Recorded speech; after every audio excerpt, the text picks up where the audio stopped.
Assalamu alaikum and good evening, everyone. Welcome to the workshop on application of laser-generated plasma, superpowers in reality. I'm your host, Naima Fatima, and with me, we have our guest speaker for tonight, Mohammad Mahmudur Rahman, who is currently a senior design engineer at ASML working in New York City.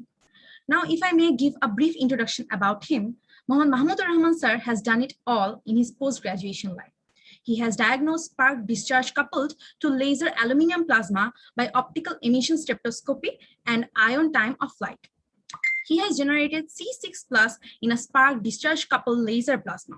He has also generated multi-charged carbon ion generation from a laser plasma generated across a spark discharge. I hope all this is convincing enough to assure you that you are in the best hands. Now let's jump into the realm of lasers. I'd like to give Mahmudur Rahman sir the floor now.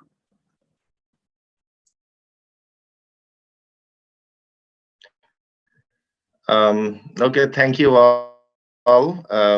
It's my privilege to be here today.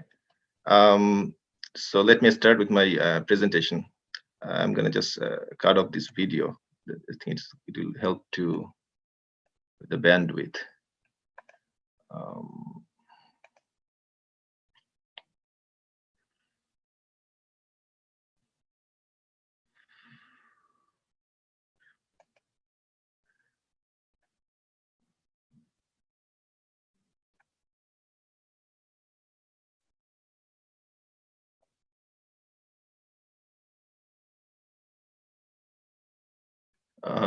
Can you guys see my screen? Yes, sir. You can see your screen.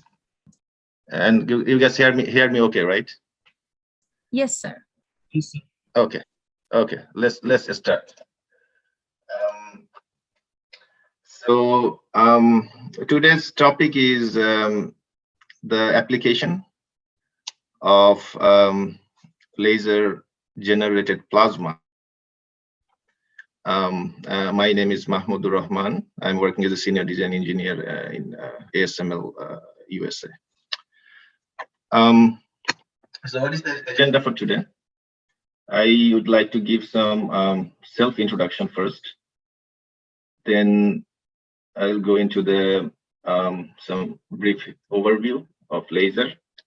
And then I'd like to talk about two particular applications. One is the multi-charge ion generation, and another one is the use of laser in photolithography.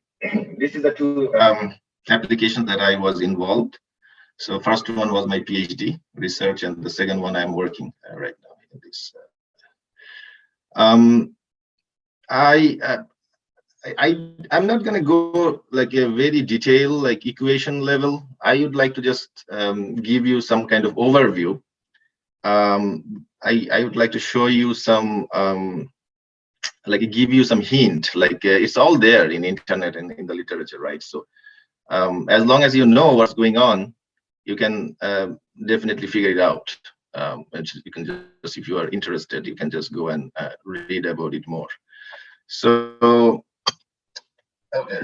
So this is the thing that I always explain to my colleagues in USA. So my name is MD Mahmudur Rahman.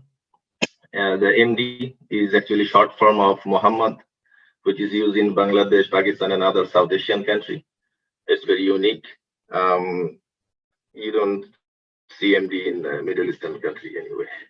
But they have to clarify it. So MD does not mean medicine of doctor or doctor of medicine. In USA, they use MD for doctor actually. Whoever get a PhD degree on medicine. This is the slide I also use to introduce my country to the colleagues. So I think it's not appropriate for you guys because you are already from Bangladesh. But yeah, I am from Bangladesh, and you can see the very beautiful animal, our national animal, as well as it's a full. We have lots of river in Bangladesh. As a result, the fish is one of the very common, best food in our country. Very colorful country, very festive, lots of happiness and festivity. And festivity comes also along with the food. You can see like the food and sweet. Also, we like cricket. as well as the transportation is a unique transportation is a rickshaw. That's one of the unique thing in Bangladesh. Um, so I finished my, I completed my undergrad BSc from MIST in EECE from 2006 to 2010. Here you can see me in red t-shirt in front of Tower Building 1. That is one of our happiest moments. There's no uniform Thursday. We used to allow one dress without uniform. I don't know. You guys also have this kind of thing now, or it's not there? Yes, Bhaiya, we have this. Okay, good. And then you also see you do not have any more tower building. Like there's only one tower building, and then there's, I think right now you have 3 more, right? One, another 3. Yeah. Okay. It was in 2006 we won the interdepartmental football championship, which was very people are really happy with this cup. Also some group study going on. You can see the dress. Is it the same color you have it, or is it a different color now, the uniform color? A little different now. Okay, got it. Okay, and also we are happy that we are allowed slipper. I think that's not the right way to do things, but well, yeah. This is the building 14. That's ending in the behind the red, one of the red building in the backside.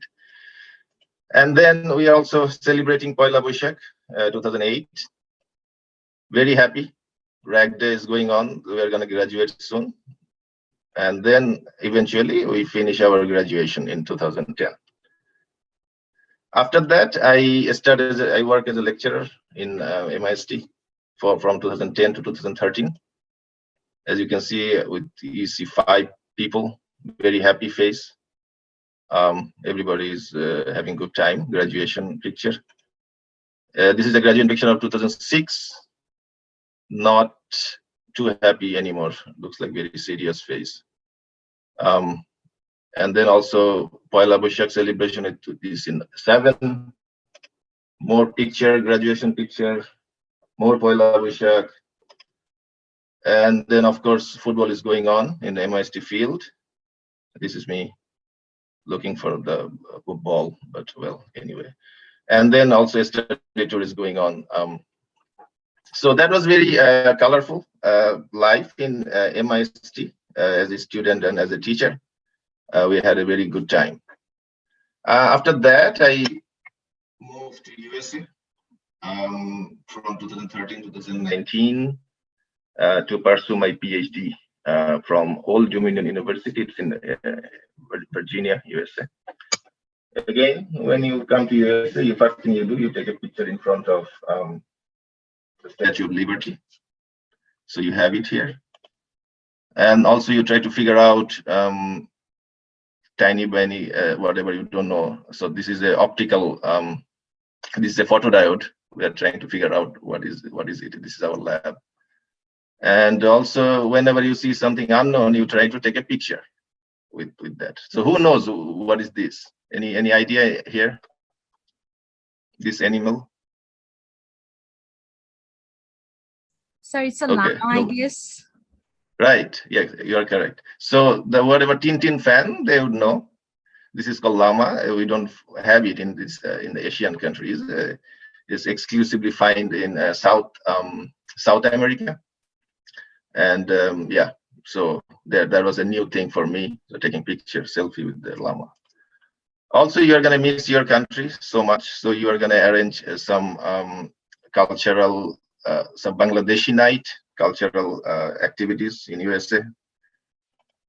Also, you are gonna try to explore new games like sports, like this is our volleyball team, and fortunately or unfortunately, we become champion. We were really good at it. Yeah, so you can see the score 14/25. That was the final we won, and eventually you are gonna get your PhD. This is my advisory board and very happy face. Um, okay, I would like to talk a little bit more about the area that I got my PhD, like Virginia, Norfolk. Why it's famous, or what's going on there. So Virginia, Norfolk is, as you can see here, it's in the East Coast. So this is the Atlantic Ocean, and here you can see the Norfolk. This is one of the city in north of Virginia, Virginia Beach. So first thing is that is very close to DC, and is very close to the ocean. And this is the university, Old Dominion University. It's very nice. Even if you look closely, you're gonna see the water. It's very yeah, it's very beautiful. Now Virginia is famous for sea beach. This is one of the best sea beach in the USA. Like it's among one of the 5 best, right? So very tourist attractive place. Also it's famous for the naval base. So the one of the biggest naval bases of USA is situated here in Norfolk. And then you can see the aircraft carrier here. So I think there are 7, and then also there are lots of submarines and a destroyer.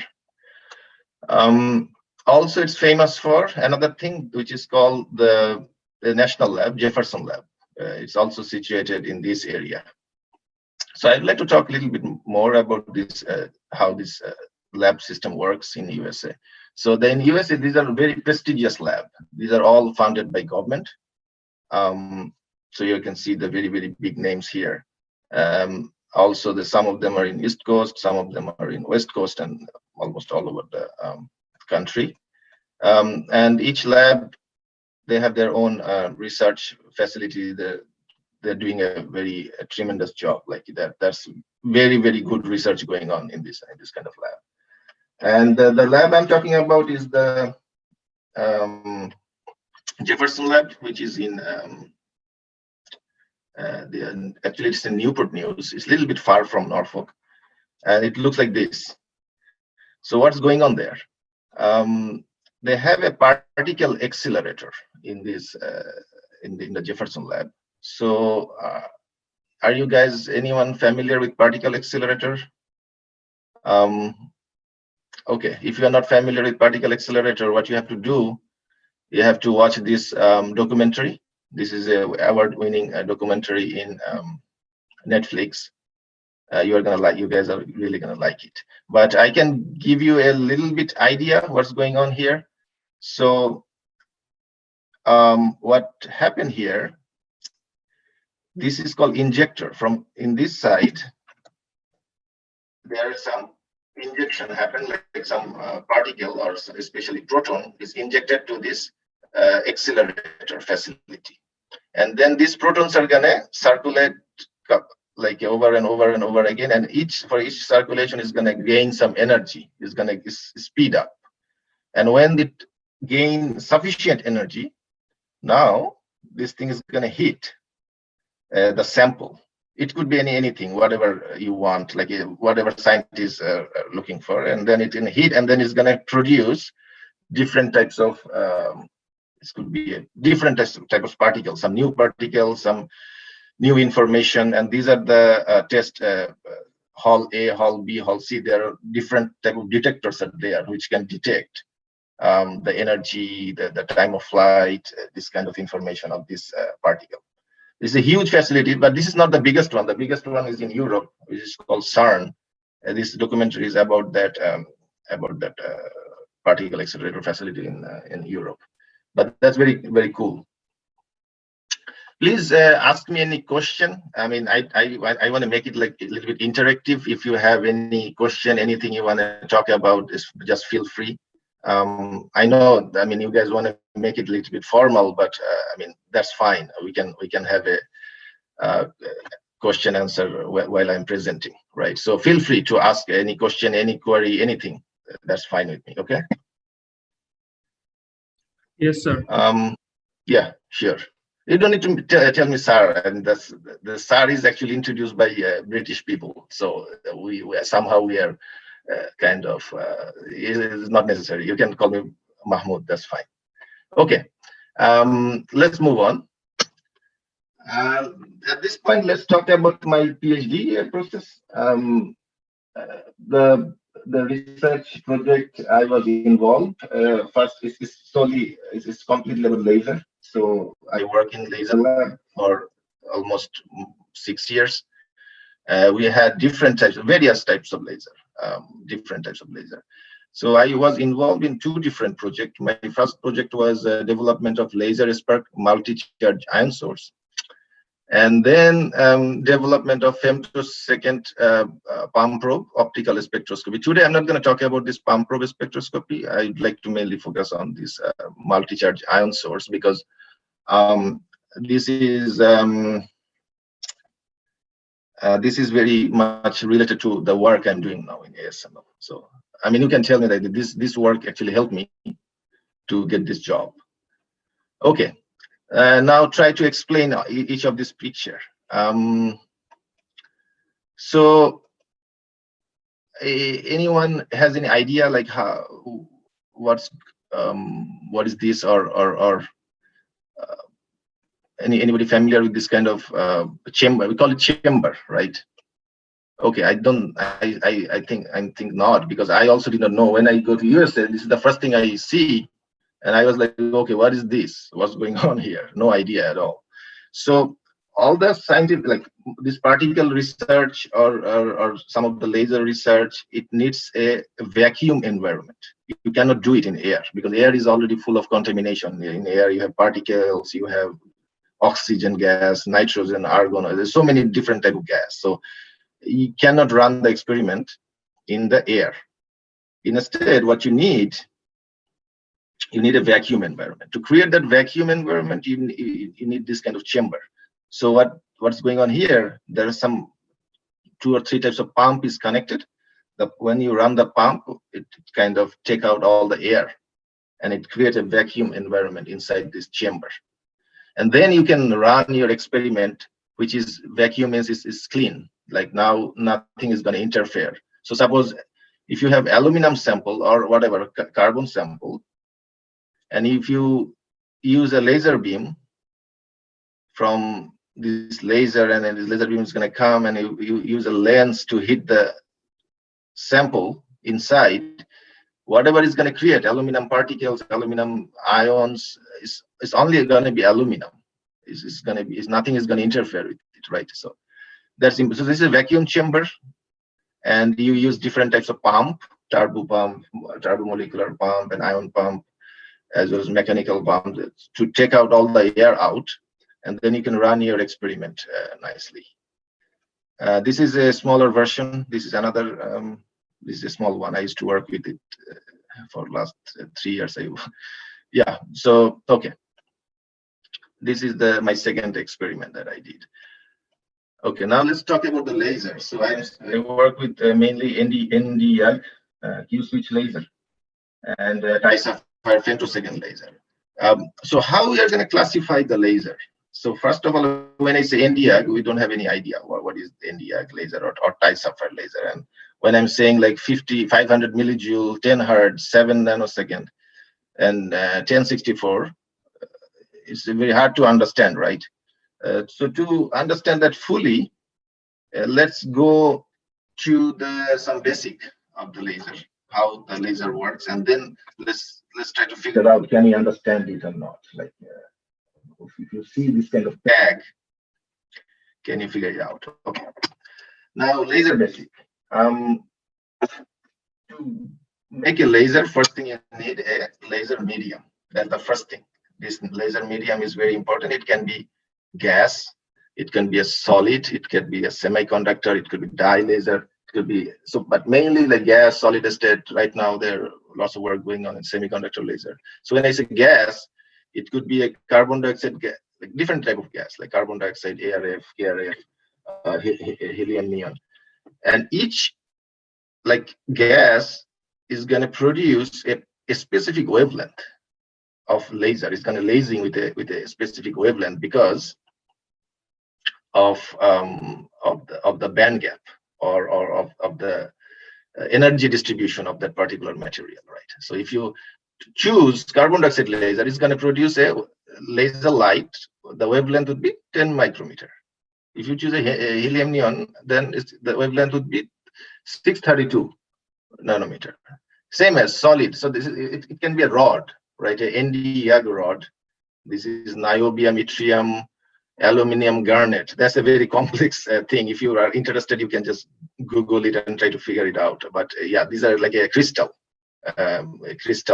material. Same goes for sapphire. So it's a sapphire which is doped with titanium, and you can have yttrium ILF also. But anyway, also there are some semiconductor laser, diode laser, and yeah, VCSEL is lots of activities going on right now, nowadays, VCSEL. So yeah, first thing, you need a laser medium. Second thing you need to energize. You need some kind of source. Now this source can be, it could be electric discharge. You can put some electric energy, a flash lamp. It could be a flash lamp, arc lamp, light from another laser you can use to just kind of excite this electron inside. It could be chemical reaction also. So this is the second thing. So once you have this laser medium, now you need a source. So what's going on inside the source, inside the laser medium when you apply the source? So suppose this is an example of a ruby laser. So this is the pumping region, we call it pumping. And then you are applying this input like this. So you are flashing a light.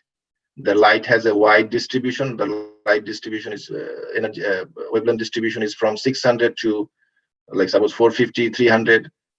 So you are shining the whole light, the whole all wavelength you are providing. But this material is going to absorb only green, a certain type of like absorbing, pumping, and the blue is absorbing, and all the ground level electron are now going into the upper level. And then when the electron is come down, now there two things can happen. One is this first transition. This is non-radiative process, so there's going to be no photon will come out. So that just kind of heat is going to generate the heat. But then a specific band gap, suppose in this case 694, a specific photon is going to come out.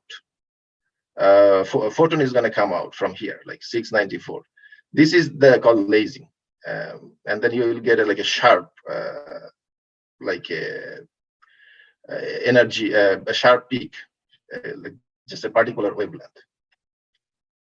Right. So this is like a one, so it's a metastable. You can have 3, 4, 5, like a different types of laser. It depends on what type of material you are using, but the basic is similar. You pump it, and then you try let those electrons come back, and then it's going to produce the laser. And then, so when I say Nd:YAG laser, that means this is laser is made out of this particular crystal. And then when I say nanosecond laser, that means that whatever pulse is going to produce, this pulse wavelength would be in nanosecond range. And then what else? The frequency, they say the repetition rate, that is the how frequently you are shining this light, or the how frequently the laser is coming out, the frequency of the laser, this kind of thing. And then second thing is going to you need to, if you just shining is not going to work, you have to block it. You need to mirror to kind of block it. So this left mirror is a very highly reflector, so no light is going to come out from this side, and this one is partially reflector. So that means whenever there is a laser, light is going to go back and forth, and it's going to come out in this way. So laser beam is going to come out. So this is the basic thing. You need like three medium, the gain medium, pump source, and optical resonator or this optical cavity thing. Of course, in real life, it looks a bit different. It's more compact. It's all going to be kind of covered by a chamber, and then this is the flash line, looks like this, and this is the rod. It's very small. Like, see, it's not like what I draw here. And then this end, light cannot go anywhere from this end, but this end is kind of like partially reflective, so light can come out now. So when you flash this light, it's going to produce laser.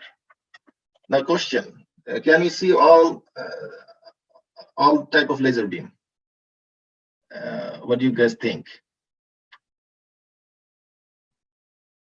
Okay, the answer is actually no. It depends on what wavelength the laser has, right? So suppose if you use Nd:YAG laser, which is 1064, and 1064 is out of our visible range, so we can only see like a 400 to 700 nanometer, only very small type, like a portion of the electromagnetic spectrum. So anything outside of this is going to be it's not going to be visible. Well, it says 400 to 700, but I mean there are some grayscale, like you can still see like maybe 300 to, or here in this way like 800. So it's not like it's not 0 or 1. It's not sharp thing. There should be some gray area also. So but yeah, but the Nd:YAG is 1064. So 1064 is somewhere here. There's no way you can see Nd:YAG.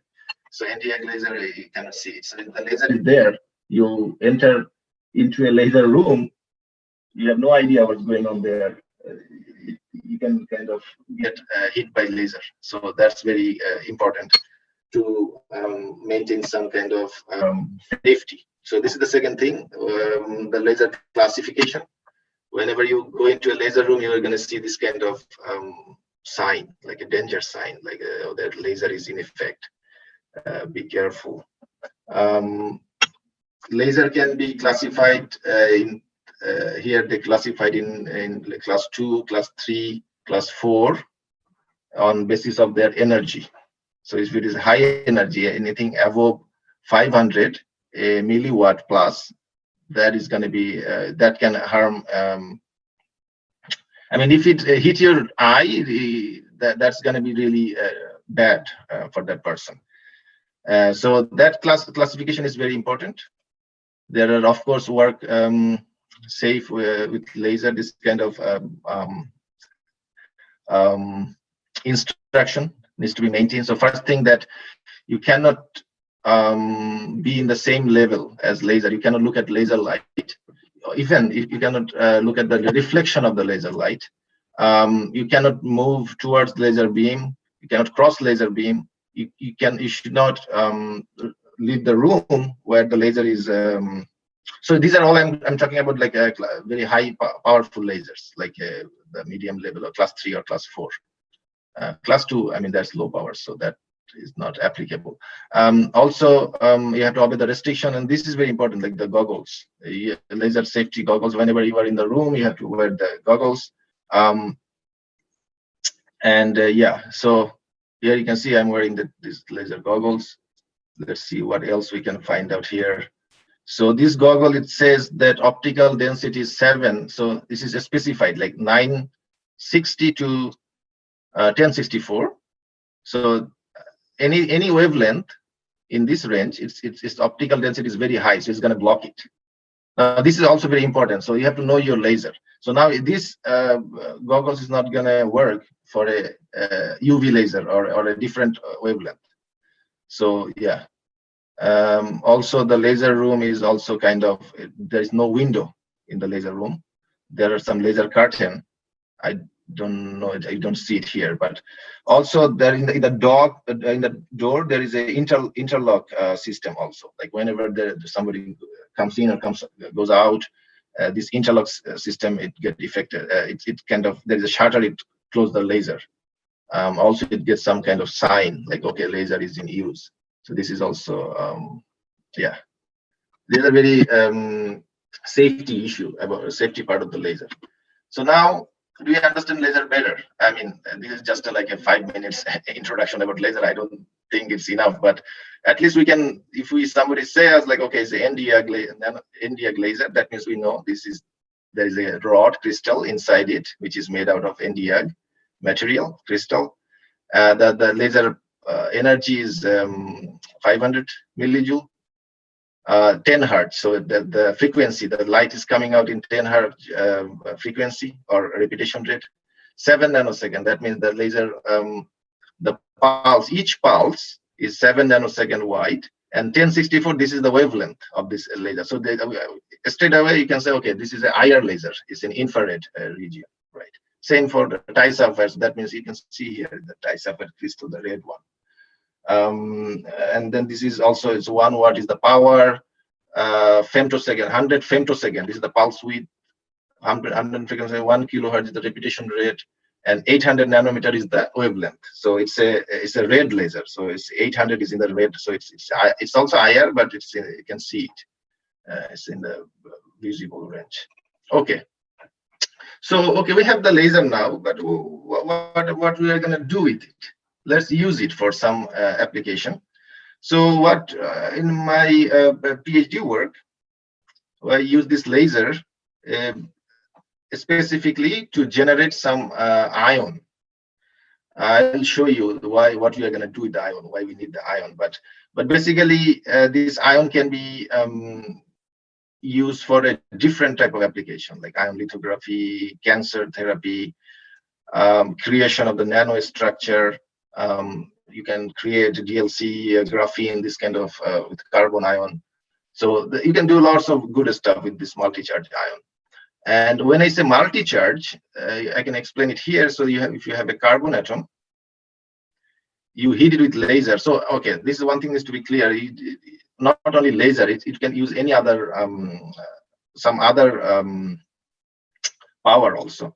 So like you can use a electron discharge, like electric discharge, like a very high voltage discharge. That also works. But in this case, I'm showing laser. You heat it with laser, and then what's going to happen? All these electrons are going to come out. So we are going to end up with a carbon ion. So this is called fully stripped carbon ion. Plus, we will have 6 electrons. So these ions are very useful for some application. Let's see. I'm going to talk about the cancer therapy.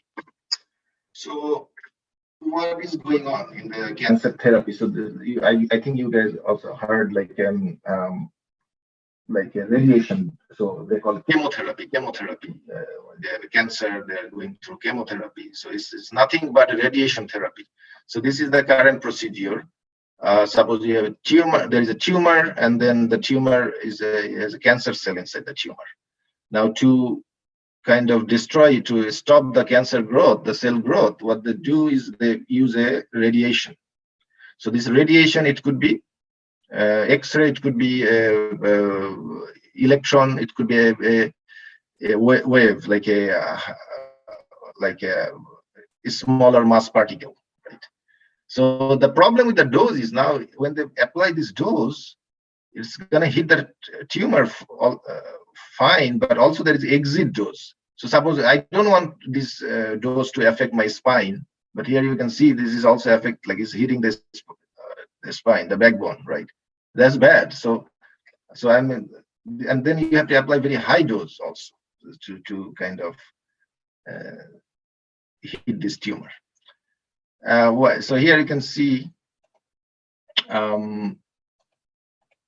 So for X-ray, in the x-axis is the skin, shallow tissue, tumor is here, and then the deep tissue. So if I want to kind of destroy this tumor with X-ray, then we need a very high dose.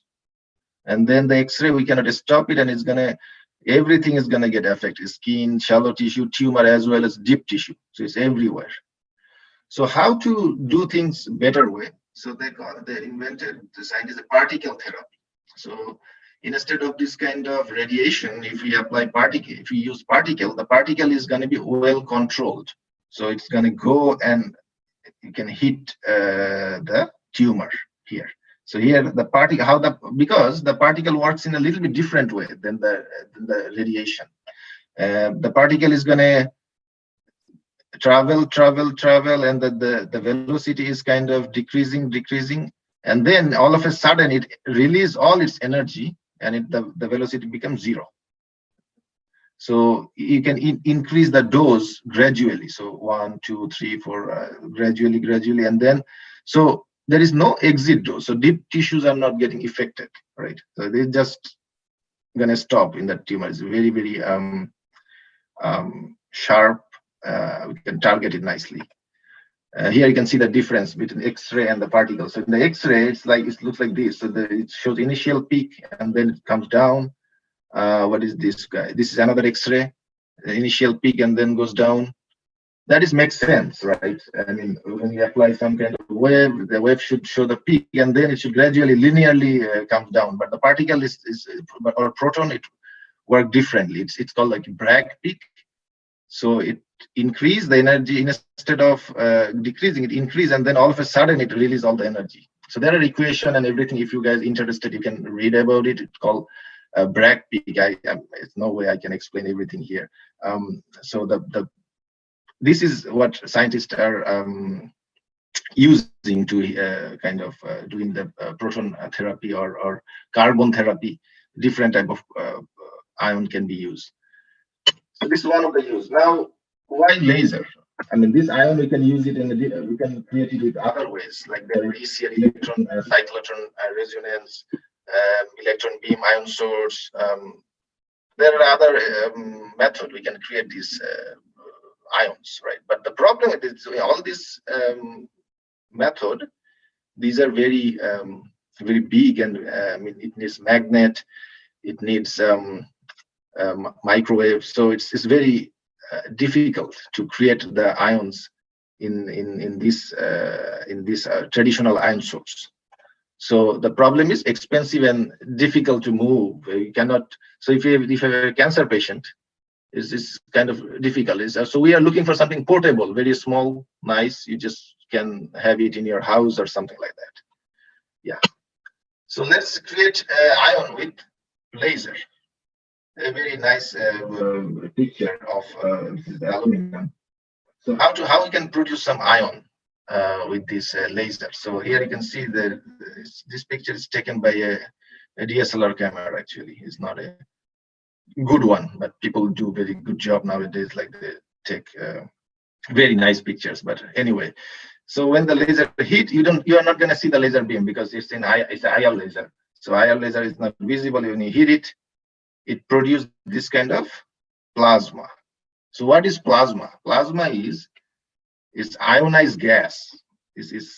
So it's a kind of gas. It has lots of positive and electron, proton and electron and neutron. If it is not fully ionized, then it's also gonna have neutrons also. So it's an ionized gas. It could be fully ionized or partially ionized. It doesn't matter. But one thing needs to be make sure that this plasma, the total charge is always zero, because the number of electron you have is equal to number of protons. So that the charge is zero. So it's like a fourth state of a matter. So we have solid, we have liquid, we have gas, and then we have plasma.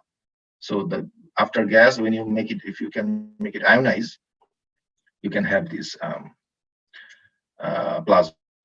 And now from plasma, if you apply some voltage, so what's going on here? Let's see. So this is your aluminum target, and then the laser is coming. And now if you apply voltage, aluminum is conductive, and then you need a mesh. This is grounded, so it's going to work as a negative. So it's going to create an electric field in this direction. And then all these whatever positive ions you have is going to be accelerated. So it's going to travel in this direction. So it's when you apply some voltage, all these positives ions are going to start traveling. And there is a way to detect it. So we use a Faraday cup, and then the signal is going to look like this. It's going to appear in oscilloscope. In oscilloscope, it's going to appear as a peak. So in the x-axis you have time, and in the y-axis you have current or it could be current or voltage. And by seeing this time of this they call time of flight. By seeing this, you can say, okay, we are generating these are ions. I'll talk about the Faraday cup a little bit later, but this is the main idea of how we are generating the laser plasma and the ions, right? Now this is another chamber I used. Here you can see, as I said, that it needs to be a vacuum chamber, definitely. And then the vacuum chamber, I don't know, you can see okay, so the laser used to come in this direction. the sample is somewhere here, and you can see the high voltage feed throughs are there. So these are used to apply at the high voltage. Now, when the laser come in and then it hit this sample, it produced this kind of plasma inside this vacuum chamber. You can see the pump. This is one of the pump, ion pump. Another pump here. This is the turbomolecular pump. And then this another pump is down. So there's a mechanical pump. You have it in that's the first one. But anyway, usually in the vacuum chamber we use three different pumps. The laser comes in and it hit, and then the voltage is there, so it's gonna travel. It's gonna get accelerated, and it's gonna travel in this direction. It's gonna travel. Now you can ask me why we need this direction. We can detect somewhere, and the detector is here. So we can. What's wrong if we detect here? The problem is you need to have a sufficient distance. The ion needs to travel a sufficient distance to get separated. So here we have different types of ion. You have +1, +2, +3, +4. So +1 is gonna suppose you have +6 is gonna accelerate faster. So it's gonna arrive in the detector early. Then +5 is gonna arrive. Then +4. Then +3. +1 is gonna arrive at the very end because it's gonna get accelerated. The least amount, right? If you have 5 coulomb charge, if you apply 1 kV, that is going to get 5 times more acceleration compared to 1 coulomb charge, right? It's very simple, right? Yeah. So it's going to travel, and then you can detect it here. So here I'm saying the two different same thing. So you have this voltage. This is the laser. ND laser is coming, and this is the mirror. It's coming, and you have, of course, you need to have a lens to focus the laser beam on a sample, and then it's producing this plasma. And then when you apply this voltage, this ion is going to travel in this direction. Now you can have two types of setup. You can have a straight setup. You can have like a bending setup.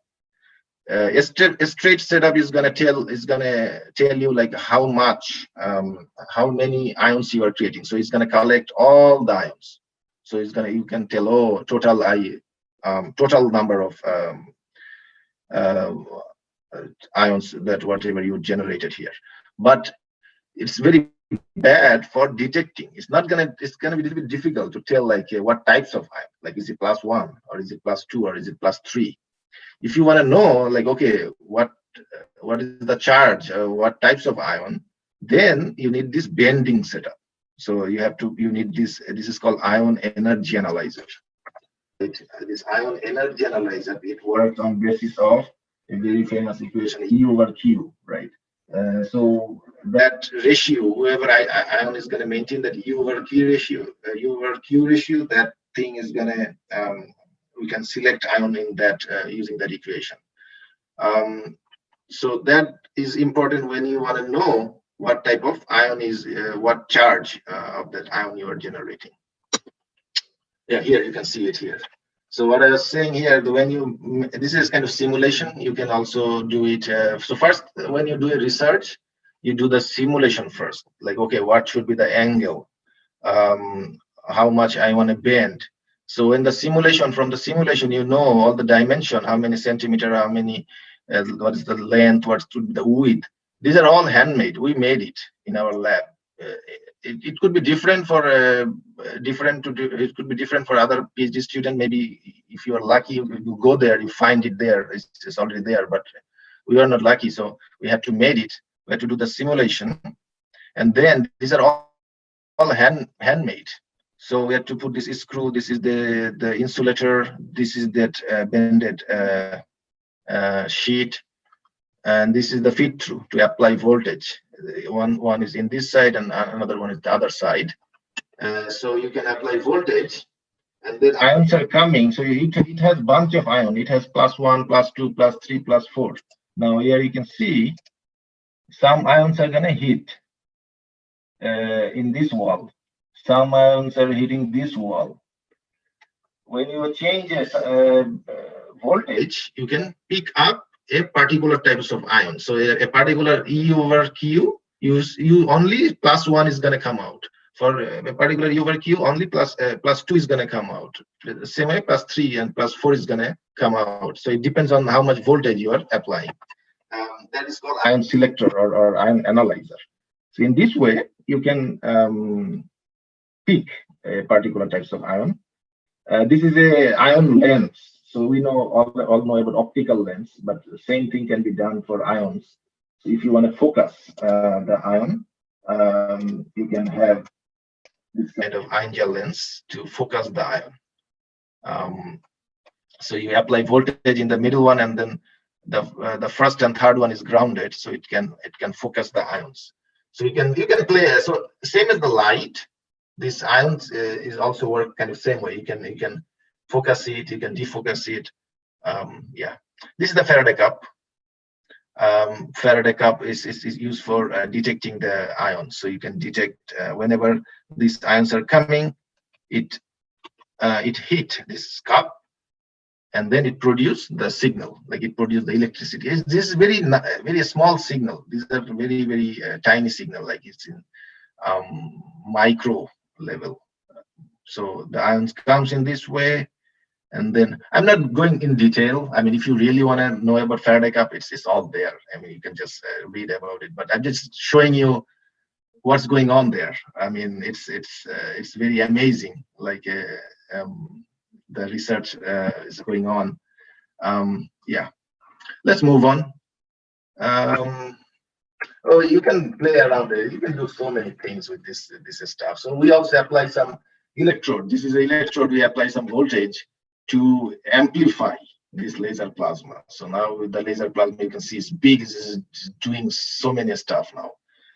Yeah. So when you have the tool, you can play around. Like now you are apply voltage. You can apply DC voltage. You can apply pulse voltage. So this is the pulse I'm showing, like a very high voltage pulse, very high current, like almost 200 amps current. And then you can amplify, like I'm showing, like I can generate up to aluminum +8, right? It is very, it's working better now. That was my PhD project, by the way. Yeah, you can do so many things. You can apply pulse without, now you can remove the electrode. You can just apply pulse on the target directly instead of DC voltage. And you can see, see that how much amplification you are getting. So this is only laser. This is DC voltage. And then when you put pulse, like a high voltage pulse, it produces this kind of stuff. Like, very amazing. I think we have 8 more minutes. Let's go back to my recent work. So I'm working as a design engineer in ASML. I just want to give you like an idea, like what's going on at ASML. So let's see some videos. This is just 1-minute video that what's going on at ASML. Let me know, can you guys hear me or not? Okay, like the sound of this video.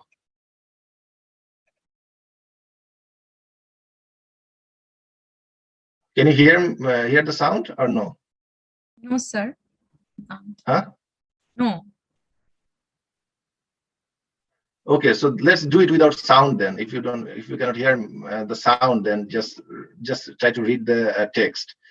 So okay, so this is the ASML. What we do at ASML is we are making this photolithography machine.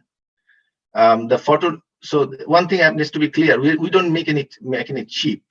So we are making this photolithography machine, which is gonna be which we use to make the chip actually. So this is one part of chip making process. So our like people like Intel, TSMC, Samsung, they are gonna buy this machine to produce the chip. So this is the photolithography machine. That is the main product of ASML. Yeah, here you can see that these are the fab. We have this is amazing things are going on. So once they make the chip, this chip is going to be used in everywhere, right? It's in cell phone, in computers, as well as like a watch, everything. We have chip in everything, right? So everyday electronics, we have this chip.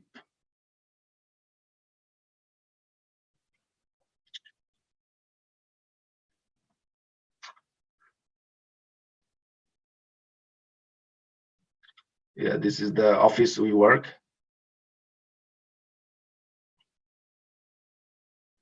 Yeah, it's a very ASML is actually a Dutch company. We have a very multicultural, so the people from everywhere. It's a very multicultural environment.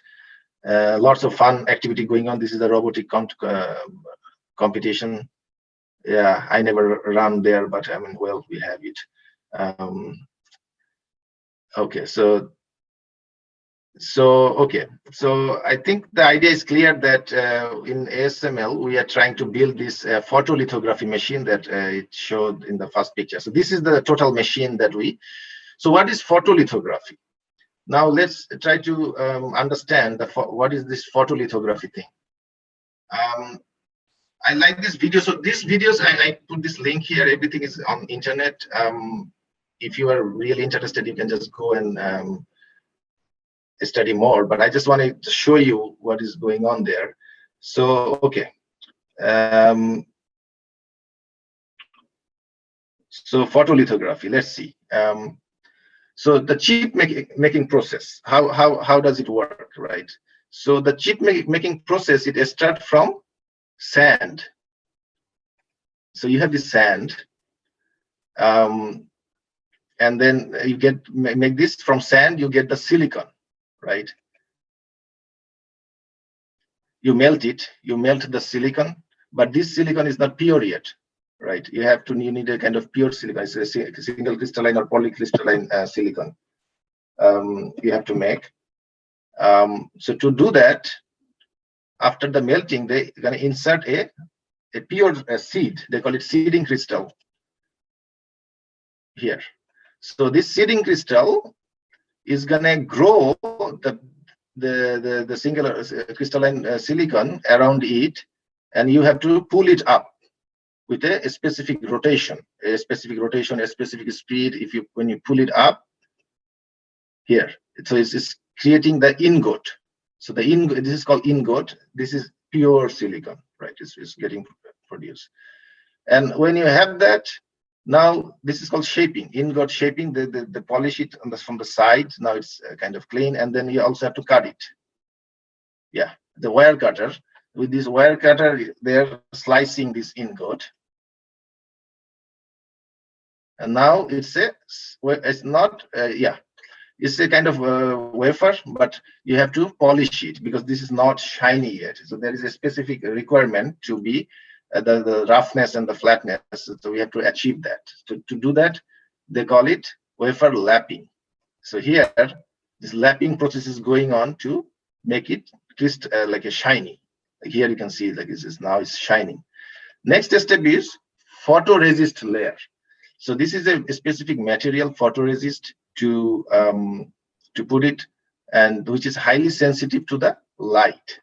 And then they're going to do is they spread it all over the wafer. Here you spread all over the wafer. This is a photoresist material. So why do we need photoresist? Because this photoresist is very highly sensitive to the light. Now here you use a laser, a specific type of laser, and this is the pattern. This is called reticle, and then this pattern you want to print it on the top of this wafer. So you want some gate, you have a particular specific design that you want to print it on that wafer. So that's why you need the photoresist, and then you are shining this light. So project mask pattern onto the wafer with optics. This is the optics from disease, but yeah, but this step is called exposure. So now you're exposing like this, and there could be thousands of in one wafer you can make thousands of like this, like different exposure. So in that, okay, what's going on when they expose on that wafer? So this is the photoresist. Wherever the light is falling, the chemical property is going to change, because it's going to interact with the photon, and then it's going to change the property of the material, as you can see here. So this is change, and then you need it. Usually they use like some acid or some solution to remove the area which was get exposed. If it is a positive photoresist, then this solution, this is called development stage. This stage, this is going to react with this, only with this area, not the other areas which is not exposed with the light. Here you can see, yes. So this area now these areas are gone, and now next step is etching or doping or sting, whatever. In this case, they're showing the etching process. So they're etching means they're removing more material from this area. So the photoresist is still there, but you can remove more and more material by etching process. And you lower this more down, and now the photoresist is also gone. Next step is coating. So they're, in this case, they're producing a metal coating. So they're putting maybe gold for the coating stage. And now they have this gold coating or metal coating, and then they're going to fill it with metal. They're going to do another polishing, and now we end up with this kind of, this is the end of one stage. And this stage is going to go on over and over and over. It depends. It could be many times. So photoresist, expose, develop, etch, strip, resist, coating, and polishing. So it's going to go on for multiple times, depends on your design. And then you end up with the final product, right? This is the wafer. Then you have to cut it. And each sample is making a chip, right? Which is going to be used in cell phone and this kind of stuff, right? I think I'm over time. I'll just take maybe, just give me like 2 more minutes. Let me wrap it up quickly.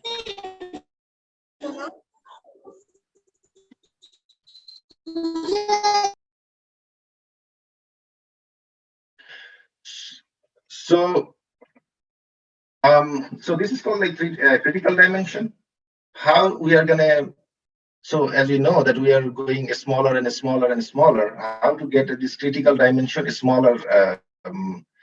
So to do that, this is the equation we follow to get a very to make the critical dimension smaller. The way to do it is you have to play with the laser. So the laser wavelength should be minimum. Like decrease the laser wavelength.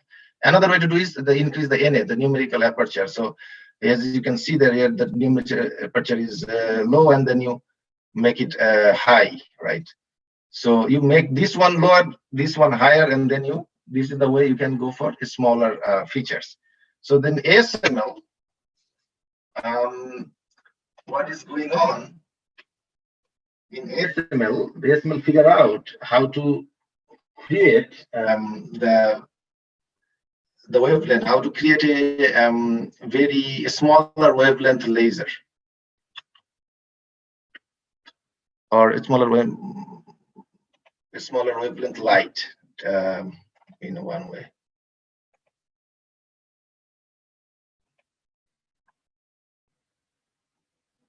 Okay, you guys know that.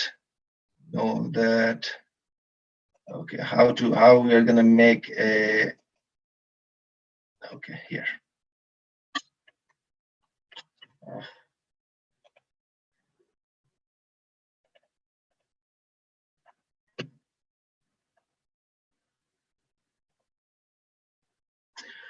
Yes, so the light wavelength is 13.5 nanometer, which is like really, really low. It is called EUV lithography.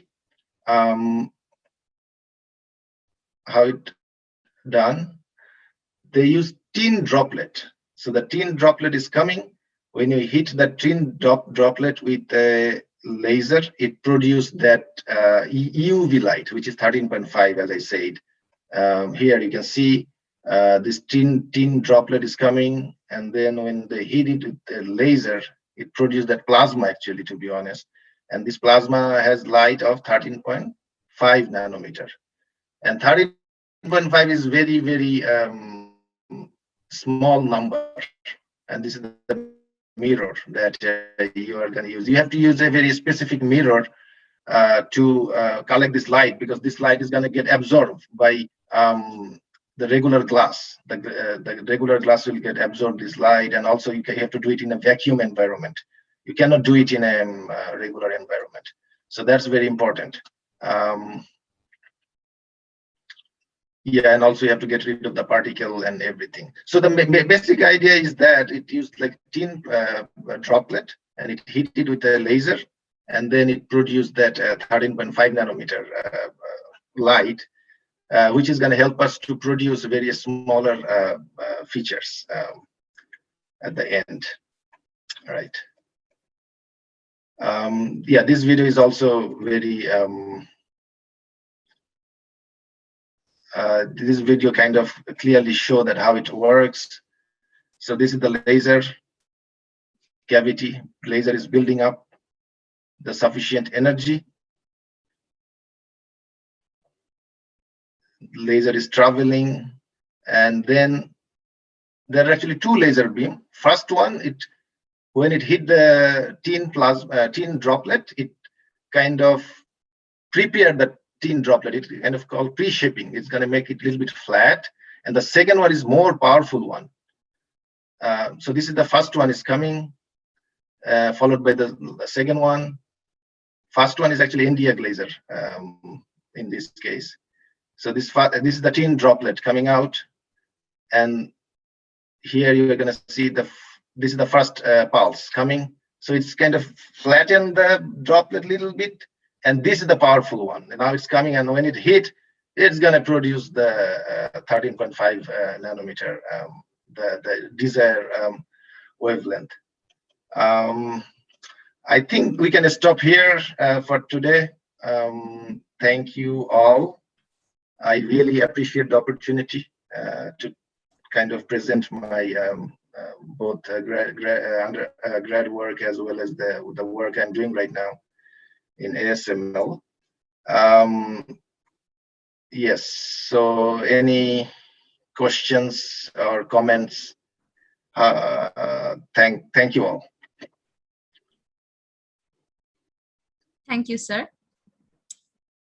We hope you're finding our work useful on your journey to discover the realm of lasers. Now we have a small announcement to make.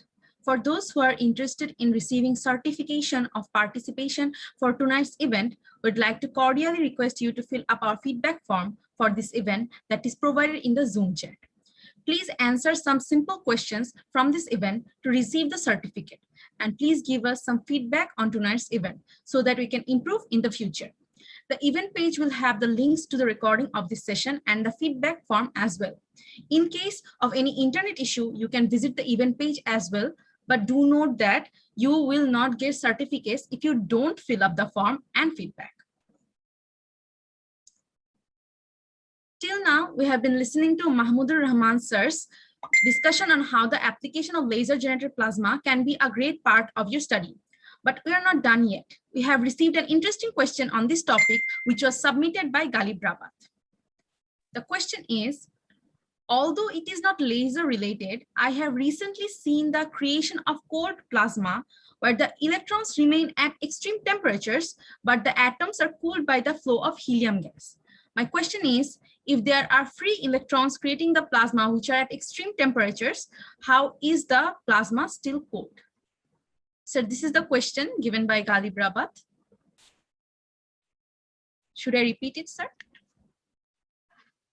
I think so. The thing is that so this plasma field is first of all, like the plasma field is very wide. It's there's so many aspects, right? The cold plasma, and then I also heard about dusty plasma, right? And there are so many aspects, right? So I'm not, I don't want to comment on that question because I'm not very expert in that particular field. So it's better not to comment. Any question related to laser plasma that I can try to answer, but without knowing the exact detail, I don't have. Sorry about that. I don't have the answer right now. Yeah. It's okay, sir. Thank you, Mahmudur Rahman, sir, for your valuable suggestion and answers. We really hope you found our event helpful on your journey to the realm of lasers, and we really appreciate the time you chose to spend with us tonight. Please do let us know what more you'd like to see in the future from us, and do not forget to answer the questions in the feedback form to earn your e-certificate of participation for tonight's event. Thank you to Mahmudur Rahman, sir, for taking some time out of his busy life to educate us on the basics of laser generated plasma, and for helping us orient ourselves towards the right learning path. Good night and stay safe. Okay, thank you all. Bye for today.